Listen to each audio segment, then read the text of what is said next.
Cats are one step closer to 40-0. We have coverage of their SEC win and a look ahead at the road to national title number 9. And back in Lexington, fans were out at Bluegrass Airport to catch a glimpse of the Cats returning home. Skeletal remains are found near Whitley County Pond.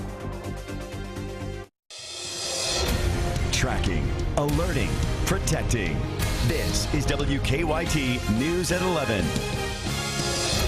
Thanks for staying up with us. I'm Kristen Kennedy. No surprise tonight with the announcement of the top overall seed for this year's NCAA tournament.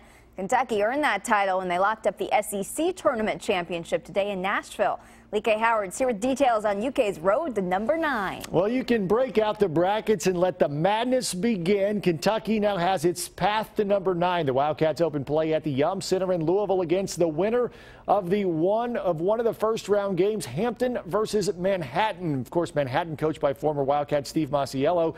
The game at 9:40. That's a late night tip, Thursday night, just 70 miles down I-64. Now, the Wildcats earning their 28th SEC title this afternoon, the first since 2011, and they would be tested by the Razorbacks. John Calipari, never been a big fan of the SEC tournament, but even he knows his Cats are chasing perfection. First half, Kentucky's Karl Anthony Towns with the block, and on the other end, Willie Cauley-Stein finishes off the alley-oop, 25-19.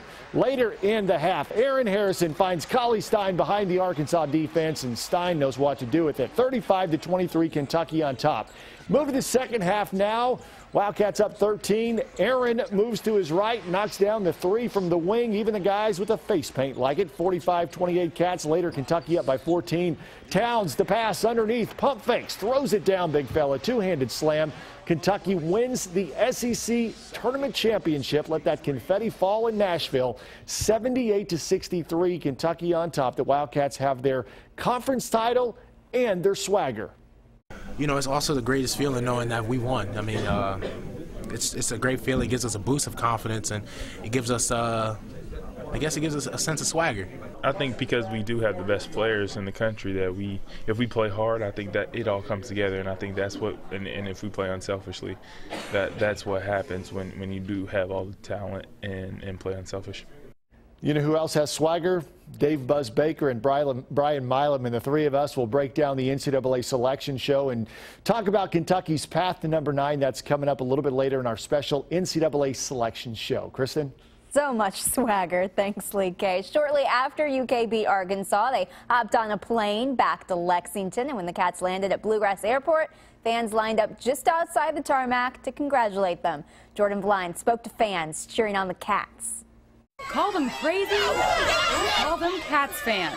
Either way, you're bound to see a bunch of both come tournament time. We're big Blue fans, and we've been cheering them on all season long. Hours after the team took home the SEC tournament trophy, we thought we'd come out here since they had a big win today. Fans of all ages lined up at Bluegrass Airport. This is a tradition for me and my husband. We've been coming out here since 2012. To give a warm welcome home to their boys in blue. The reason I came out today just for support, you know, I mean, the season's been so great so far, and it's to show the team that, you know, we really support them, and, you know, we're always going to have their back no matter what. Once the team's plane touched down, the fans finally got a chance to see their players for a few seconds. The Twins are my favorite player. They said just seeing their Wildcats was worth the wait. We love our Cats. Number 1 always. With the team now facing the final stretch of the season, we're just so proud of them. I mean, they're making history. We've never seen them do this before. These self-proclaimed crazy Cat fans say they can't wait to see how the rest of this historic season finishes off. It's been a great season, and hopefully the outcome will be just what everybody wants, 40-0. In Lexington, Jordan Valines, WKYT.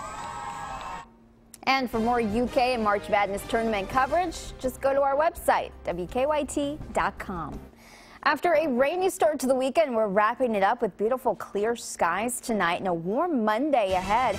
Meteorologist Jim Caldwell has a look at what we can expect. Yeah, it's already pretty warm out there tonight. Now, naturally, you're going to feel a little bit of a chill in the air, especially as we head into the early morning hours. But beyond that, Some folks could try to touch 70 degrees in some cases tomorrow.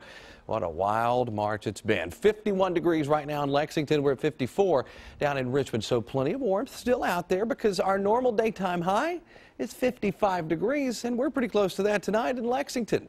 We check out what Defender is showing us at the moment, and it's been a pretty quiet one. No precipitation showing up anywhere across the Commonwealth, and we won't see any until probably Tuesday, when we likely run into a few isolated showers, as that's going to be the next kind of game changer for us, setting us up for a little bit of cooler air for midweek before another wave comes and brings showers widespread throughout the entire area. Let's plan your Monday for you as we get up tomorrow morning out the door. Mostly clear. You will see some high, thin clouds out there. Keep that in mind. Around 40 degrees by lunchtime, clouds increase, but we're with mild temperatures above the average at 57.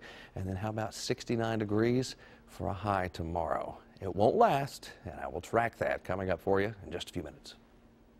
The Whitley County Sheriff is investigating human remains two fishermen found. The sheriff tells us around 1:15 this afternoon, the two men were near Happy Hollow Road outside Williamsburg when they came across a human skull and some bones. Sam Smith is talking to the sheriff about the investigation. Yeah, behind this gate is a pond, and it was at that pond where the skeletal remains were found. The call came in around 1:15 Sunday afternoon. Two people were going fishing at the pond at the end of Happy Hollow Road, and they found a skull.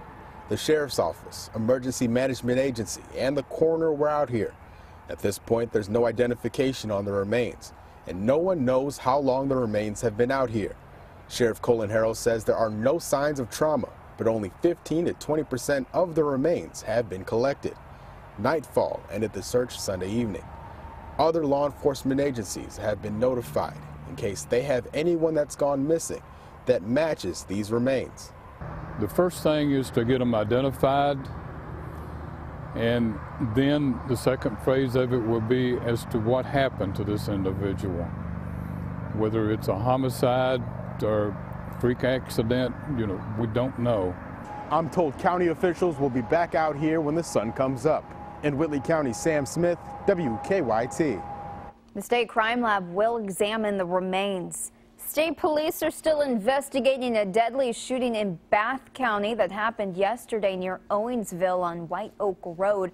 Police tell us 36-year-old Jeremy Clark and 20-year-old Travis Beecraft were arguing about an animal. We're told Clark tried to break into Beecraft's home, and Beecraft shot and killed him. Neighbors we spoke with can't believe this happened. And everybody on both sides of it, up and down the road, have always been, if you ever need anything, just give us a holler. We're always close by. Autopsy results say Clark died from a single gunshot wound to the chest. Police in Boone County are investigating after a driver hit and killed a man and two children. Florence police say 49-year-old Charles Napier was pulling a wagon with a child inside when a car veered off the road and hit him. The car also hit another woman who was with him pulling another wagon with two 13-month-old children in it. Napier and the children in the wagon the woman was pulling died. The woman and the child in the wagon Napier was pulling suffered minor injuries. No charges are expected to be filed. Families who live along the Ohio River are waiting for the floodwaters to recede. This is video of the river in Covington. Right now, we're told it is at its highest level in nearly 2 decades.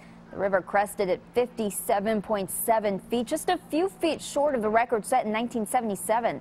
Flooding is expected to last through Monday morning. Since packed downtown Lexington this weekend for the Comic and Toy Convention inside the Lexington Convention Center. The self-proclaimed weekend of geekery wrapped up tonight. Mike Linden joined them and talked to some of television's most popular characters. While nearby Rupp Arena is quiet, the Lexington Convention Center most certainly isn't. In fact, it's the weekend that thousands upon thousands of people look forward to every year. It's the Lexington Comic and Toy Convention. What started in a single meeting room in Heritage Hall has grown into a 3-floor event at the Lexington Convention Center that organizers say gets bigger every year. First year we had about 4,000 people through the door, and then the second year we doubled that, or a little over doubled that. Last year we were knocking on the door 20,000, and I believe this year is going to be right on track or a little above that number. From comic and toy vendors to Ghostbusters and even Chewbacca himself, there's something for everyone at the convention. There's only one place once a year where you can fist bump Batman, the Riddler, what's his name, Finn from Adventure Time in one day. Everybody's a nerd. Just let the flag fly. It's totally fine. I mean, you've got lawyers, doctors, whatever, everybody, but here we're all the same.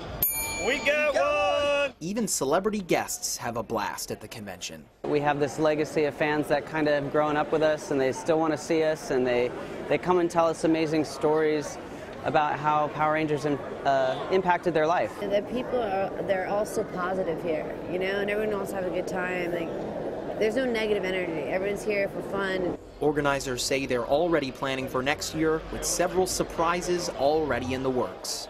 In Lexington, Mike Linden, WKYT.